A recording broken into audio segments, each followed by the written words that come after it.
La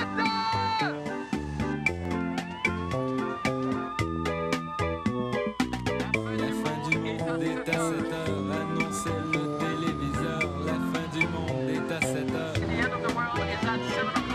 Avant d'aller voir les amis, il faudra leur téléphoner. Il y a un temps pour chaque chose, la vie elle ce n'est pas rose. La fin du monde est à 7 heures. Nous sommes 3 heures après la fin du Le ciel monde. s'est enfin mis d'accord, éliminons de l'univers la race humaine par la mort. La parole est à Jupiter, envoyons donc un météore sur cette engeance que j'aborde, sauf sur Gertrude que j'adore. Jeudi 9 mars 2000, 5 suffragettes canadiennes-anglaises célèbres remplaceront le hibou sur les nouveaux billets de banque. Mauvaise nouvelle, elles auront toujours la vieille buse dans le derrière. Et Bruno Blanchet, à New York, poursuit toujours sa recherche de l'insaisissable Stéphane Pas de E Bureau. Mais a-t-il seulement pensé chercher dans les pipe shows de la 8e avenue? C'est là que Bernard de Rome et Denise Bombardier se sont aimés pour la première fois. Du monde, mesdames et messieurs, tout d'abord, des nouvelles de moi. Eh bien, depuis des jours, tous les journaux en parlent.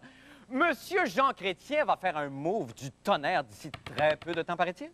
Certains disent qu'il va faire un remaniement ministériel, d'autres qu'il va annoncer son départ de la politique. D'autres, au contraire, pensent qu'il va dévoiler l'équipe qui va l'entourer aux prochaines élections. Bref, évidemment, tout le monde, là, est sur le qui-vive et attend que Monsieur Chrétien s'adresse à la nation. Et juste... Justement, on m'informe dans le petit appareil que je n'ai jamais eu dans l'oreille, ce vieux truc de comédie que j'ai ressorti des boulamiers, qui ne mène nulle part et qui est plate à chier. On m'annonce que le premier ministre a convoqué les médias pour faire une annonce. On vous revient tout de suite après, on écoute. Jean Chrétien est là, il va nous annoncer de quoi, c'est de quoi? Ouais, je sors de mon bureau et j'ai une poignée dans le dos. J'aimerais simplement annoncer que des amis et moi allons nous réunir et former un trio de jazz, basse, batterie, guitare et nous allons chanter des essentials comme Summertime and the living is easy, Fish are jumping and the cotton is high, your dad is rich and your mama's good looking, and doobie-doobie-doo, jazz. Ah, ben, tu parles d'une surprise. Je l'ai tellement pas vu venir, ça. Pourtant, c'est moi qui ai fait la voix de Jean Chrétien là-dessus. Mais je m'y attendais pas du tout, du tout. Je me demande ce que Stéphane Pas de E Bureau pense de cette situation, pour le moins déconcertante, parce que le Canada, évidemment, a besoin de M. Chrétien. J'y pense, moi.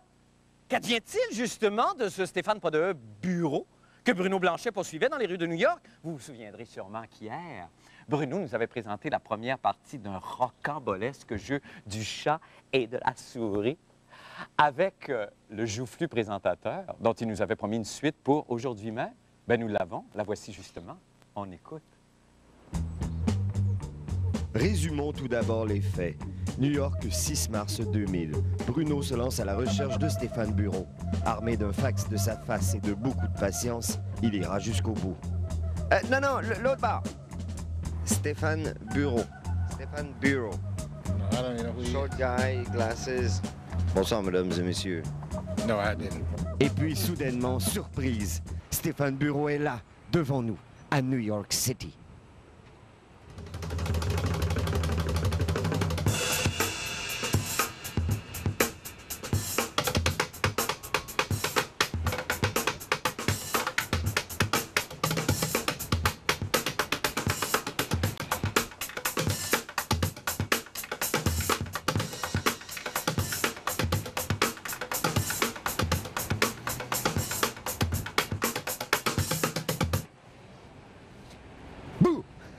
Vous avez eu peur, hein? Mais non, pas de chance. Stéphane n'était plus là. Il fallait tout recommencer à zéro. La journée allait être difficile. Le moral était à son plus bas. Ne sachant plus où chercher, je me mis à émettre toutes sortes de théories. Bernard de Rome, là, c'est l'idole de Stéphane Bureau, OK? Bernard de Rome, il fait des longueurs en piscine. Stéphane Bureau n'a pas l'air de quelqu'un qui flotte. Cela dit sans jugement, OK? Stéphane, il doit faire du jogging. Et où est-ce qu'on fait du jogging dans Central Park? Hein? Dans Central Park. Mais la meilleure solution demeurait de faire le pied de grue devant son hôtel.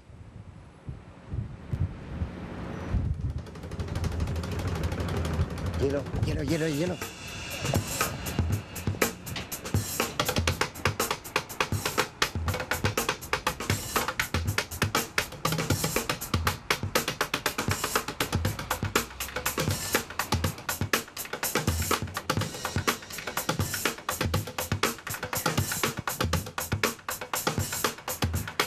Je suis juste en arrière de Stéphane Bureau, à New York.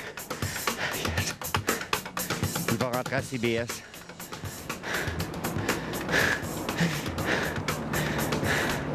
Yes. Yes, yes. C'était vraiment beau, ça. Bravo, Claude. C'était Bruno Blanchet, envoyé spécial à New York.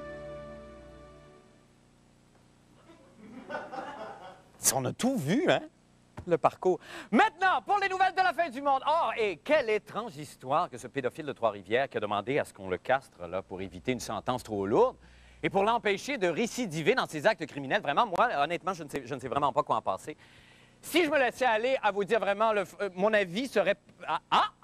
minute, je reviens encore avec cet interminable ladie de pas d'appareil dans l'oreille qui est interminable et qui, quand même, a l'avantage d'écouler un peu de temps dans l'émission qui nous concerne. On m'annonce en ce moment que je fais semblant d'avoir l'air, là, dans le petit appareil, que le premier ministre Jean Chrétien s'apprêterait à nouveau à s'adresser aux Canadiens. Peut-être nous dira-t-il qu'il quitte finalement la politique. Ah, arrête de rêver! Rêveur de chimère folle! Écoutons plutôt le message du premier ministre Chrétien. Écoute. Jean Chrétien est là, il va nous annoncer de quoi, c'est de quoi. Et je ressors de mon bureau encore avec une poignée dans le dos. Je voulais simplement rajouter qu'avec le trio, nous voulions aussi interpréter un autre Essentials comme Someday He'll Come Along, de Men I Love, and He'll Be Tall and Strong, de Men I Love, Doobie-Doobie-Doo, Doobie-Doobie-Doo, Doobie-Doobie-Doo, Doobie-Doobie-Doo, Doobie-Doo, Doobie-Doo, Doobie-Doo, Jazz. Ah, ben ça parle au yab, hein? Non, mais quelle voix quand même. Je parle pas du jingle avant, mais je parle de la voix de Jean Chrétien, là. On dirait que Jean Chrétien est allé déterrer Léa Fitzgerald puis il a mangé ses cordes vocales. Ah, c'était écœurant un peu ce que je viens de dire, là. Non. Parlons plutôt de castration et d'ablation des testicules. Quelles sont les réelles conséquences d'une telle opération? Eh bien, M. Jean-René Dufort, qui l'a lui-même subi par simple souci d'aérodynamisme, nous en parle. On écoute. Pour éviter une sentence trop lourde, un pédophile notoire s'est fait castrer hier à Trois-Rivières. Sans prendre position dans le débat de la castration, la fin du monde a voulu suivre deux individus, soit Snoopy et Pompon, à travers cette drastique opération chirurgicale. On va tout simplement inciser la peau, extérioriser ou visualiser les testicules, on va les sortir et on coupe le testicule, on l'enlève complètement finalement. Après, on referme les sutures sous-cutanées puis la peau. C'est ce qu'on appelle en médecine vétérinaire des opérations dites de convenance, voyez-vous, de convenance. Donc elles n'ont pas d'intérêt médical, mais c'est les chirurgies de convenance comme la taille des queues, les oreilles, ces choses-là. C'est pour rendre l'animal, disons, convenable, hein, au sens étymologique du terme. Maintenant, ce qui est à remarquer, c'est que un chien, même castré, aura encore, bon, à l'occasion, un comportement sexuel peut-être un peu plus limité. Dans le cas de la réduction de la libido, on va parler de 50 à 60 %, ce qui fait quand même une bonne différence. C'est ce qui peut faire qu'un chien, par exemple, qui a tendance à se masturber constamment sur les jambes des gens ou des choses comme ça va arrêter ce genre de comportement-là, mais c'est pas un absolu. Le gros matou castré, disons qu'il aura d'autres sujets d'intérêt, c'est-à-dire qu'au lieu d'aller se battre pour des chattes en chaleur, eh bien, il aura peut-être plus d'intérêt pour la chasse aux écureuils, aux petits Suisses.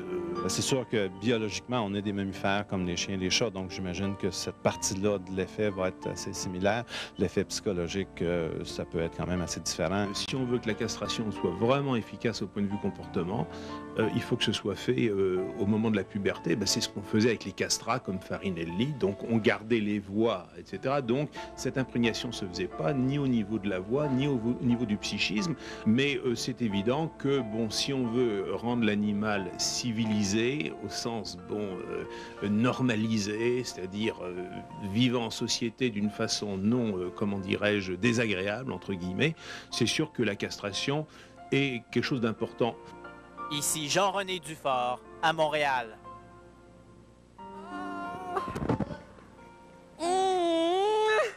Ah, Jean-René, bonsoir. Ah, bonsoir, Jean-René. Mais t'es-tu vasectomisé, toi? Oui, bien, c'est ça, là. C'est quand même... En tout cas, on a vu l'opération en long et en large. Mais finalement, non, mais c'est pour expliquer. C'est des images éditoriales, finalement. Ça, Oui, là. c'est ça. Est-ce que c'est... on a parlé de sa... En fait, on lui a offert le choix à ce monsieur-là Comment on peut offrir...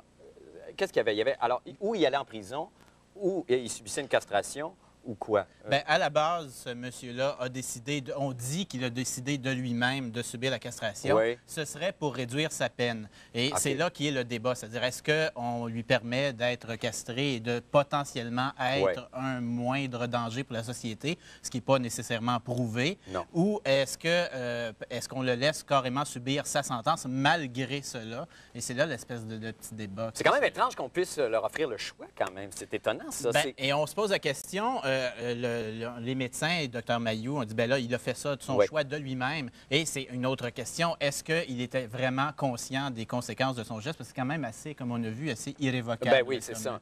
Oui. Est-ce que ça risque de devenir une pratique courante, ça? Parce que M. Mailloux, vous disiez, a plusieurs dossiers qui a monté, qui attendent. Il est célèbre dans cette décision de prendre... il prend souvent ces choix-là. Et non, je ne penserais pas. Je ne sais pas, c'est tellement un débat qui est à faire. Est-ce qu'on doit arracher les... Ben oui, effectivement, c'est assez. On va suivre ça. Est-ce que c'est la première fois ici que ça se fait, ça?